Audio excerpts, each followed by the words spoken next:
फिर दिन हुआ,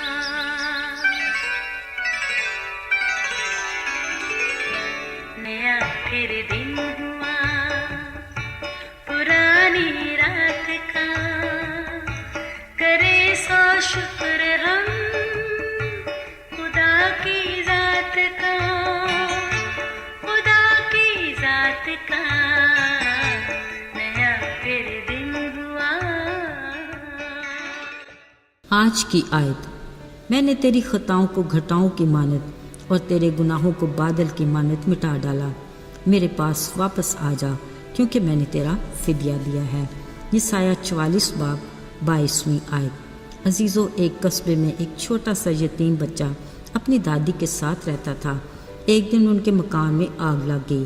बच्चा ऊपर की मंजिल में सोया हुआ था। भाग दौड़ में दादी उसको बचाने के लिए खुद मौत का शिकार हो गई। अब चलते हुए इस घर के गिर्द लोगों का मजमा लग गया। अफरा तफरी का ऐसा आलम कि कुछ समझ नहीं आ रहा था। अचानक आग के शोलों की लपेट में घिरे घर से एक बच्चे की चीखो पुकार सुनाई देने लगी। वो मदद के लिए चिल्ला रहा था। किसी की कुछ समझ में नहीं आ रहा था कि क्या किया जाए। मकान का सामने का हिस्सा शोलों में गिरा हुआ था। अचानक भीड़ में से एक शख्स लपक कर निकला और घूमकर मकान के पिछले हिस्से तक जा पहुंचा। वहां लोहे का एक पाइप ऊपर की तरफ खिड़की तक पहुंचता था। वो शख्स तेजी से ऊपर चढ़ा, फिर कुछ ही पल में लड़के को अपनी गर्दन के गिर्द लटकाए हुए गर्म पाइप से सरकता नीचे उतर आया। सब लोग उसकी हौसला अफजाई के लिए तालियां बजाने लगे। अजीजों, चंद हफ्तों के बाद कस्बे के टाउन हॉल में एक मीटिंग हो रही थी कि इस बच्चे को किसकी सुपुर्ददारी में दिया जाए। ये एक बड़ी जिम्मेदारी थी। मौका दिया गया कि हर शख्स जो ये जिम्मेदारी लेना चाहता है इजहार ख्याल करे ताकि दुरुस्त फैसला हो सके। एक शख्स ने कहा, मेरा एक फार्म है, मेरा ख्याल है ये बच्चा खुली फजाओं में ज़िंदगी गुजारना पसंद करेगा।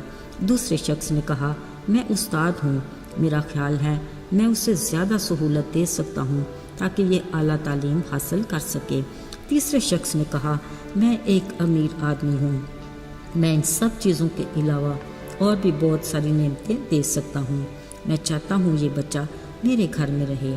चेयरमैन साहब ने सबकी बातें सुनी और कहा, अगर कोई और भी कुछ कहना चाहता है तो कह सकता है। इतने में एक अजनबी शख्स हॉल में दाखिल हुआ। उसके चेहरे पर मुस्कुराहट थी। वो सामने आकर उस बच्चे के पास आकर खड़ा हो गया। हर कोई गौर से उसे देख रहा था। कुछ देर के बाद उसने कुछ कहने के लिए अपने हाथ जेबों से निकाले। अचानक उस लड़के ने इस आदमी के हाथों पर जख्मों के गहरे निशान देख लिए। उसने चीख मारी और लपट कर उस आदमी को पकड़ लिया। असल में उसने उसे पहचान लिया कि यही वो शख्स था जिसने उस लड़के की जान बचाई थी। ये मंजर हर एक के लिए बड़ा हैरान कुन था। ये देखते देखते बारी बारी वो सब लोग हॉल में से रुखसत हो गए। अब सिर्फ वो लड़का और उसकी जान बचाने वाला वो शख्स पीछे रह गए, क्योंकि उसके जख्मी हाथों ने वो सब कुछ कह दिया जो अल्फाज नहीं कह पा रहे थे। अजीज़ों, आज हम अपनी ज़िंदगी के ऐसे चौराहे पर खड़े हैं।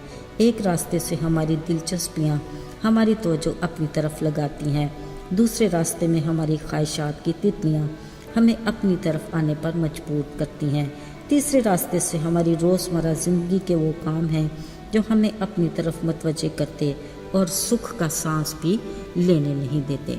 अजीज़ों, इसमें तो कोई अबहाम नहीं कि हर कोई रुपया, पैसा, शोहरत, नामवरी, तफरियात और दीगर कई किस्म की आवाज़ें हमें अपनी तरफ बुलाती रहती हैं। मगर याद रहे, इस चौराहे का चौथा रास्ता भी है जिस पर हम खड़े हैं, और इस चौथे रास्ते पर एक ऐसी हस्ती अपने हाथ फैलाए खड़ी है और कीलों से छिदे हाथ कुछ कहे बिना हमें अपने पास बुलाते हैं। ज़रा याद करते हैं अपनी ज़िंदगी का वो बदतरीन दौर जब हम गुनाह की दलदल में पड़े, इब्लीस के शिकंजे में जकड़े थे, जिसका अंजाम मौत था। मगर इस हस्ती ने अपनी जान का कुफारा देकर सलीब का कठिन सफ़र तय करके हाथों और पाँव में कील के ज़ख्म सहे और हमें हलाकत से बचाकर हमेशा की ज़िंदगी का वारिस बनाया। उसके हाथों के निशान हमें उसकी मोहब्बत की अनकही कहानी बताते हैं कि तुम पर मेरा हक है, मेरे पास वापस आ जा, क्योंकि मैंने तेरा फिदिया दिया है। अज़ीज़ों, हम इस हकीकत से इनकार नहीं कर सकते कि जब हम गुनाहगार ही थे तो उसने अपनी जान का कुफारा देकर हमें गुनाह की गंदगी और इब्लीस की गुलामी से आज़ाद किया। वो आज भी कहता है, जान मैंने अपनी दी, खून दिया बेश बहा, तू पाए ज़िंदगी और मौत से हो रहा। ये जान यूँ दी मैंने, क्या देता तू मुझे। अज़ीज़ों, आइए एक पल के लिए सोचते हैं, क्या हमारे पास उसके सवाल का जवाब है या अभी तक हम सोच में पड़े हैं। याद रहे, वो हर लम्हे हमारी वापसी का इंतज़ार करता और राह देखता है। वो हमें हर वक्त कबूल करने के लिए तैयार है। हमें फ़क्त इस बात का इकरार करना है कि आए बाप, मैं तेरा गुनाहगार हूँ, मुझे मुआफ़ कर। यकीन कीजिए, वो हमें मुआफ़ करके हमें फ़र्जंद बना लेता है।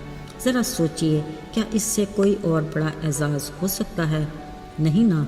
याद रहे, एक फ़र्जंद अपने बाप का शरीक होता है।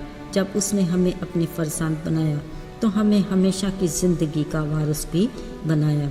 शुक्र हो उस खुदा का जो हमारी फ़िक्र करता और ख्याल रखता है। मुबारक है वो जिसका भरोसा और तवक्कुल खुदा पर है। आइए दुआ करें।